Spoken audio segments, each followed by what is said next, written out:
not 2023, 2026. I am Jim Peters, and welcome to another edition of Jim Peters at Night. This is episode number 371, if you're keeping score at home. Our guest tonight is Brandon Smith. He's written a book called Nothing Was Broken about, well, kind of sort of alcoholism, but not really. And he joins us now from Manhattan, from his office. Hi, Brandon. How you doing? I'm good, Jim. How are you? I'm very good, thanks. We had a little technical snafu here. I was running around like an idiot on the floor trying to fix stuff, but we got it running, so it's all good. Okay, so first of all, let's have a little bit about your background. In your publicity materials, and forgive me, Brandon, I didn't get a chance to read your book. In your publicity materials, it said that you had a very successful career, but it was generally sales. What precisely did you do? Well, I wore a lot of hats in my career. I'm originally from Canada. I started in seismic labor and then moved into sales, Pitney Bowes, eventually oil and gas. I had a chain of retail stores with my ex-wife in high-end lingerie and swimwear, and took a leap out to New York City, and I work for the Hilton Club in Manhattan now. So I've done a few different careers. Oh, that's very cool. That's very cool. Mm-hmm. And now I didn't know this. Your father, your biological father is Rex Smith, the actor, correct? Yes, that's correct. And now I kind of pieced this together from reading his biography. Did you not know him growing up? I did not. And so, are you the person that he said he met his son literally at a autograph line or something? Correct. Like that? Outside of Sunset Boulevard. Yeah. Broadway show. Well, so you were obviously adopted or something like that, or? No, actually. So my mom was the first woman in Canada to be a Columbia Records rep. So she was like Mary Tyler Moore on steroids. Rex was coming in as a teen idol. They worked together for 10 days and they parted ways. But 2 months later, my mom found out she was pregnant and she decided not to tell him. And she raised me on her own. Unfortunately, when I was 8, she got married to a guy that was married 5 times before. When I was 12, he left her with all of her money, and a week later, she found she had cancer. By the time I was 14, I was on my own, and the doctor said she wasn't going to make it, and she told me who my real dad was. I had no idea. Did she make it? No, unfortunately, it's unfortunate. Very unfortunate. So, do you mind if I ask? Because I'm really curious. This actual moment when you met your father, what is it? You're sticking your hand out in an autograph line, and would you say, "By the way, you're my dad"? Or how does this work? That's almost exactly how it happened. So I actually didn't believe my mom when she told me, because I used to watch him on TV, Street Hawk, which was a motorcycle show with guns on it. Yeah. And it was only when I saw a newspaper clipping with him and Diane Carroll that I was in a coffee shop and a woman said, because I announced that's the guy that my mom says is my dad. She goes, "Your dad looks exactly like you." And she went back and got a record, and it was my face on that cover. So that's where I went and worked seismic, saved up the money at 15 years old, went to Vancouver. I was too young to even get a hotel room. I had to get a hotel at the Marble Arch, which was ran by the Hells Angels, and it was a padlock to the room. I got a ticket. The only one I could afford was a nosebleed ticket.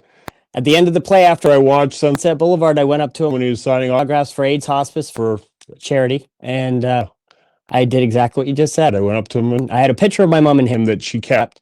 I said, "This is my mom. This is you, and I need 5 minutes of your time." Did he buy it right away? Well, he said, "Holy shit, you look just like me," and his face went white. And you do.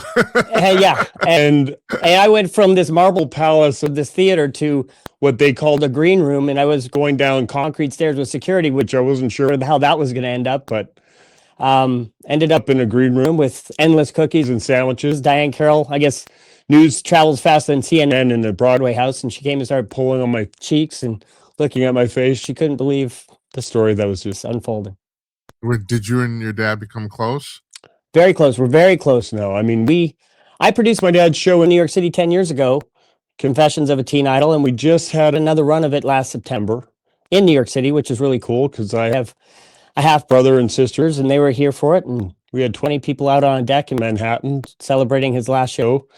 I mean, that's not his last show, but his last run of the show in New York for that time. So it's been wonderful. We're super close. So, I know that this is not what your book is about, but I think people watching this might be really curious. So you've been very successful doing a lot of different stuff. What's the difference between you and somebody who isn't?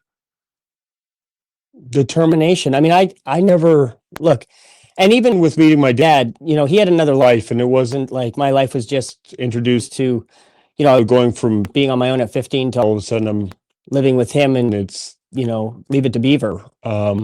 He had another life. He had other dynamics in his life. I mean, we stayed in touch and our relationship grew, but my life didn't change. It was up to me to find success, and that came through experience, but determination. I had a tremendous amount of determination as a young man. I mean, at 15 years old, my first sales call was meeting my dad and telling him I was his son. So I guess I had enough guts to do that. And, I've been fortunate. I've been given opportunities, and luck is preparation, meeting the opportunity. So Yeah, I guess but Brandon, a lot of people are given opportunities and blow it. You didn't. well, I mean, I can't speak for other people. I have goals, and I had things I wanted to achieve in life, so I went after it. And very quickly, again, is your father retired now? No, he's still performing. For some reason in the Philippines, he's like Neil Diamond. He sells out every year of Valentine's. So Yeah, that happens to people. it's true. I mean, there's a billionaire that just gave him an offer for $50,000 to fly in for one night. So, I mean, he's still active. He works. He's in great shape for his age. He doesn't look his age. I think through attrition, his career's just going to continue on. Well, so. it's the reason I'm fascinated by this is because your father is a month older than I am, and also Is he really? we were in Los Angeles in the 1980s at the same time, and I worked in the entertainment business. But the thing is, I not only did I not ever meet him, I never even heard of him then. I gotta be honest. So this kind of surprised me. I look at it as something and our chronology kind of matches up. So I'm kind of curious. So well, your girlfriend knew him. Okay. I'm just joking. No, that's all right. She probably did. Yeah. All right. So let's get to your book. Now, the thing Sure. is, first of all, I have to ask you, this book is kind of sort of about alcoholism, kind of sort of, but not really, right? Well, it's not really about alcoholism. Look, most books around alcohol begin with somebody's life falls apart. Right. That's right. Mine didn't. And I wasn't trying to save my life. I was just trying to see if there was something better. And, I unfortunately, throughout my life, I inherited, work hard, play harder, business. Every human connection seems to be surrounded by alcohol. And it wasn't a question, do I have to quit? It was a question of what happens if I do? And when I stepped away long enough from patterns that I had, because I hadn't crashed, and you don't have to crash to change, my capacity, my relationships with my family, everything changed. And that was the inspiration. I have to ask you, do you or did you consider yourself a quote unquote alcoholic? No. Okay. No, and I think that there's a lot of space. Look, that is the problem. It's either you're fine or you have a problem and you're an addict. And then you have to wear a label like that. And just millions of people aren't going to have that conversation. And we're not talking about the benefits of stepping away from a class 1 carcinogen. I mean, that's what we're taking. We dress it up in crystal and we age it in barrels and we call it luxury, but it's taking away and stealing away things from us that we don't realize. And if we can take a step back from that, the amount of energy and clarity and sleep, and what surprised me the most was my mental clarity.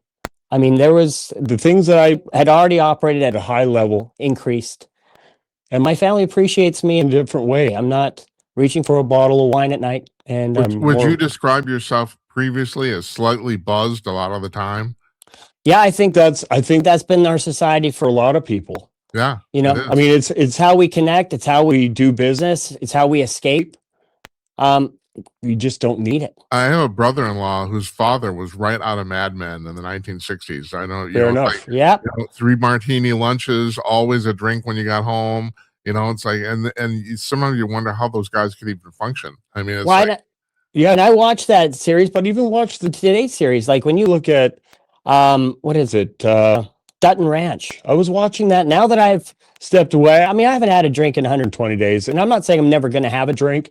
It's just I realize I don't want to slow down. But the entire episode, if there was 30 frames of that episode, 26 of them had alcohol in it. Yeah. I mean, it's like a silent partner in everything that we do and everything that we see. Every athletic game that we're watching, the next advertisement, it's about how much alcohol you're going to have. So it's it's kind of strange when you step back. You brought up, and this is really important because I talk about this showing a lot about the fact that you were either sober or completely drunk, or that's the way people look at it. And the problem with not only this problem, with a lot of problems in society and life, is it's not an either or thing. You No, know, it's not. and most things aren't. And the thing, and the real problem I have with the press or the media is that the media wants to simplify things into either or, and they aren't. Most things are Yeah, simply not that way. it's So one of true. one of the reasons I do this. And we've demonized what sober means. Do you know what sober actually means? It means serious and intentional. I mean, it's a legal term, a judge making a sober decision. Uh huh. Well, I want to take my life serious and with intent. I mean, I do that with everything else in my life, but alcohol steals it away. So if you're not an alcoholic, at what point was there a moment that you realized maybe I don't know. I don't want to put words in your mouth. That maybe either something was wrong or I could do this better. Was there a single moment that you realized that maybe this is weird? I think that's a question that we're all asking ourselves silently. The problem is that if we have to announce it, then it sounds like we have a problem.